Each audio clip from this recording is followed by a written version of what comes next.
Dear learners, welcome back to our online class arranged by City Government Girls High School, Chattogram. I am Anjana Borua, Assistant Teacher, City Government Girls High School, Chattogram. I think all of you are well. By the grace of Almighty God, I am also well. Today, we are going to start a new grammar point, which is linked with our previous class. In our previous class, we started with capitalization and we have completed it. Now, we are going to start today punctuations, which is related to the capitalization. In your question paper, you will get capitalization and punctuation both together in the same question. Without any delay, let us start our today's lesson. Take your notebook and try to follow my class attentively. Okay, dear learners, let us start punctuation. You have to know what is punctuation. Punctuation's marks. Punctuation means putting some points or full stops in right way in writing sentences. Let us introduce with the punctuation marks and how to use the punctuation marks properly in writing English. Okay, first one is full stop. We know about full stop. We are introduced full stop.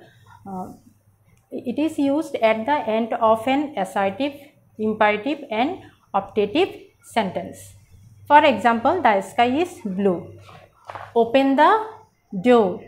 God bless you. Here, the first one is an assertive sentence. Here is an full stop. Open the door is an imperative sentence. Here is also an full stop. God bless you is an optative sentence. Here is also a full stop. Now, another use is after abbreviations. After abbreviations, when we write any abbreviation, we have to use full stop. For example, USA, United States of America, BA, Bachelor of Arts. Now, come to the next punctuation, that is comma. We use it after same parts of speech in a sentence. For example, Rina, Lima, Runa and Rupa went there.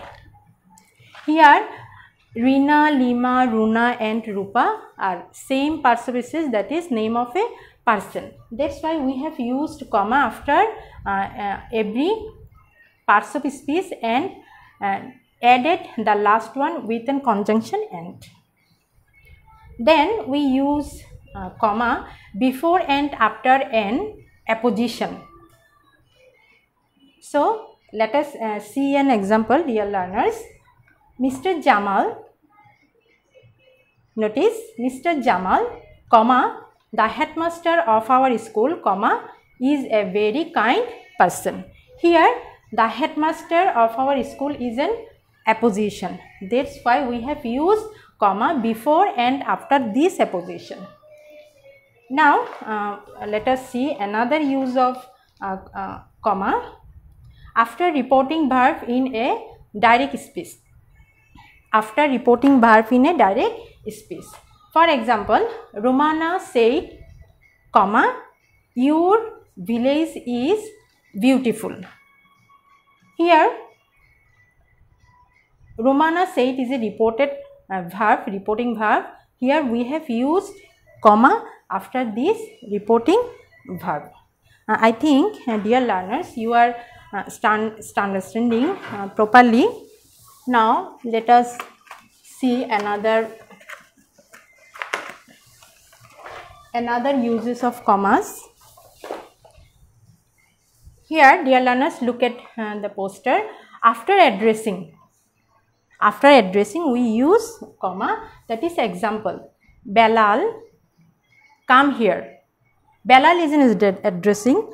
I am calling Belal, addressing Belal and told him to come here. Now, dear learners, come to the next one, semicolon. Now, the next one is semicolon. Where semicolon is used instead of conjunction in a sentence. Instead of conjunction in a sentence. Let us see an example. I went to my village, semicolon, stayed there for 3 days, semicolon, I enjoyed there. Look at the example, dear learners. Here we have used semicolons. I went to my village. Here we could use and then stayed there for 3 days. We can also use and here for semicolon. I enjoyed their full stop. So we didn't use conjunction but used semicolons. That's why we say that instead of conjunction we can use semicolon. Now let us see another use of semicolon. Between coordinate clause linked by still, yet, but, however, etc. and express opposite meaning.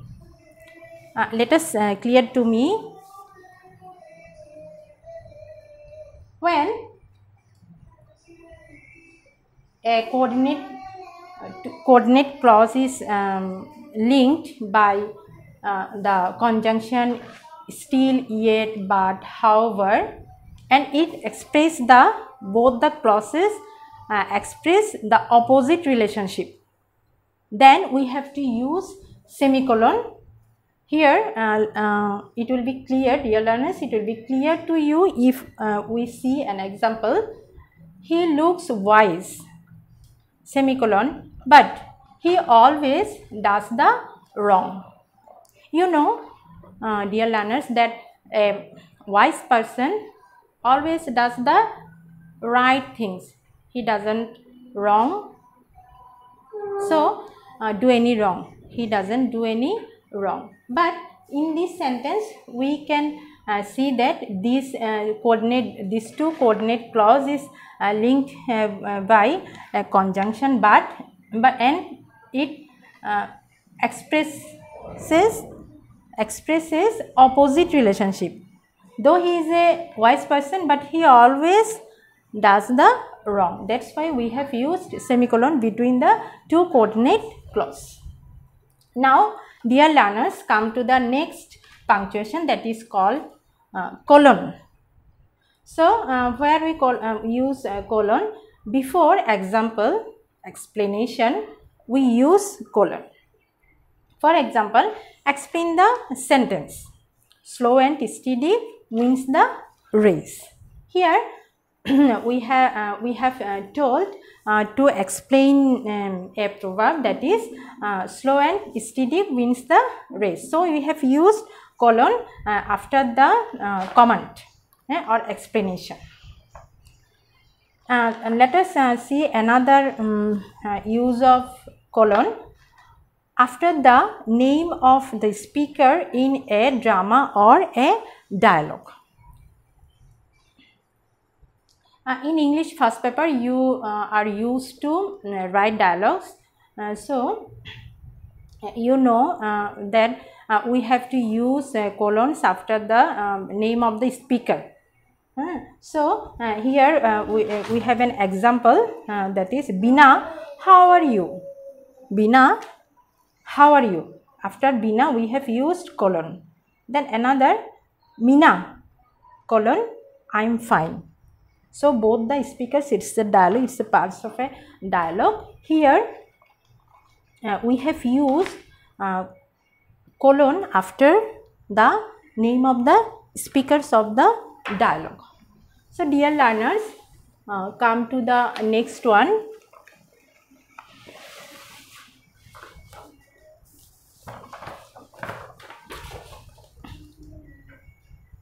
That is colon dash. We use colon dash for giving examples. It's also almost same to use of colons. For example, there are two kinds of number. Colon dash. We have used colon dash here. Number 1 is singular number and number 2 is plural number. Dear learners, come to the next one, dash. Most of the times we use dash. Where is dash is used? Sudden change in a sentence. Where there is a sudden change in the expression of a sentence, then we use dash. Let us see an example, dear learners. For example, we can see that he wants all. We think that there will be another word, but there is a sudden change.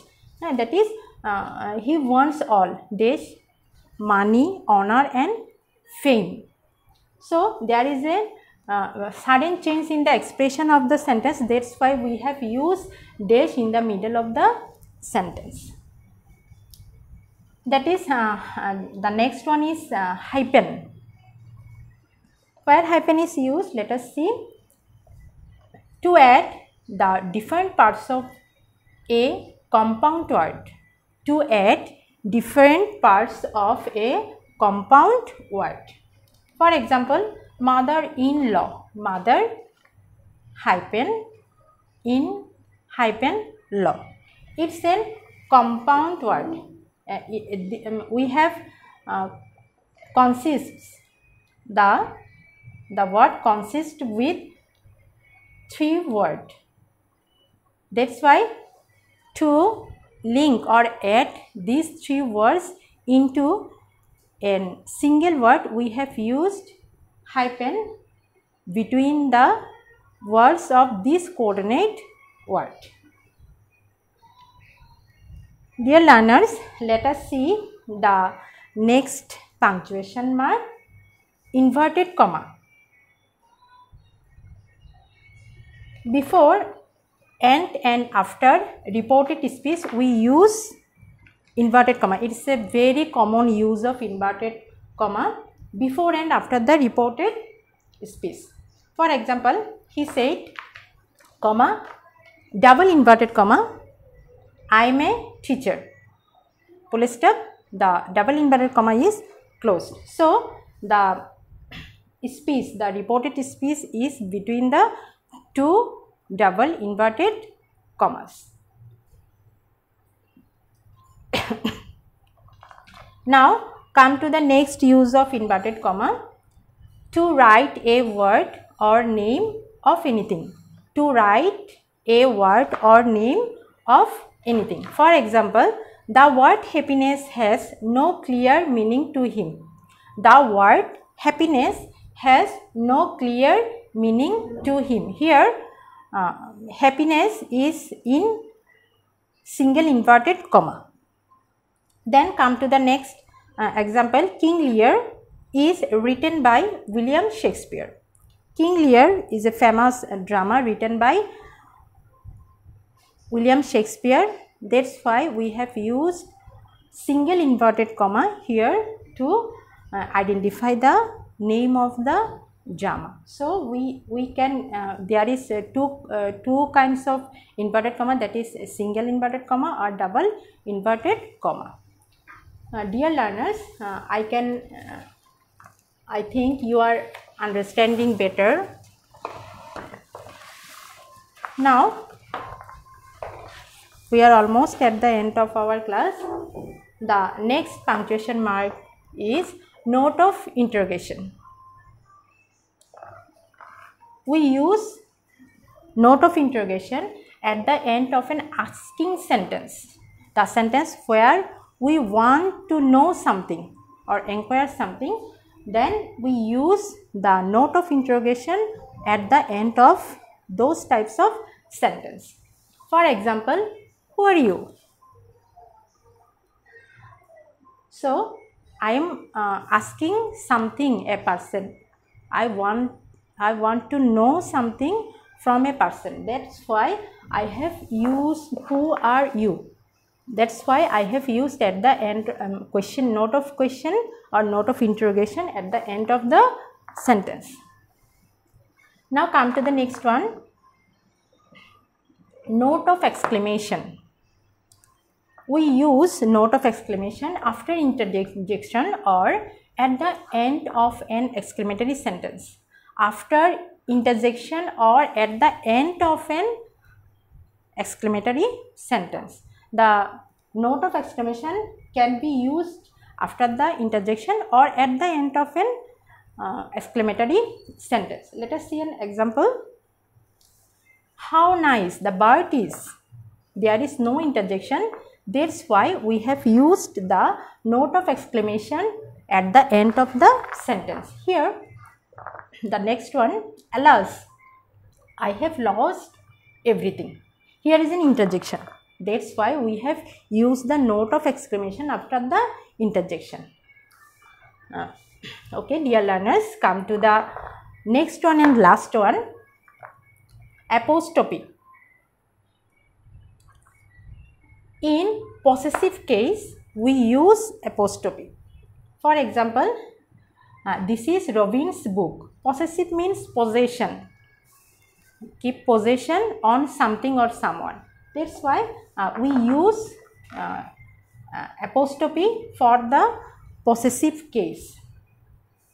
Then next example is for contraction. For contraction, when we want to contract anything or concise anything, we have to use apostrophe. Let us see an example. Can't.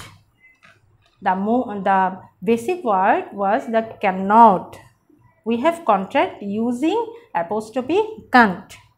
Words. The basic words were what is. We have contracted for what is using apostrophe, that is words. Okay, dear learners, we have completed the rules. There are another punctuation marks also, but in the limited time it is not possible to introduce all the punctuation marks. You can see any grammar book, English grammar book, to make it more clear. That will help you to use the punctuation marks properly or correctly. So let us take an homework. I will give you a homework. Write down the homework in your notebook and do it at your home and send it to the Facebook page of our school. Write down the homework.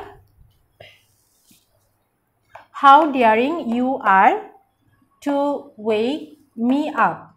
The lion roared. I shall kill you for that. Please let me go. The mouse cried. I did not mean to wake you up.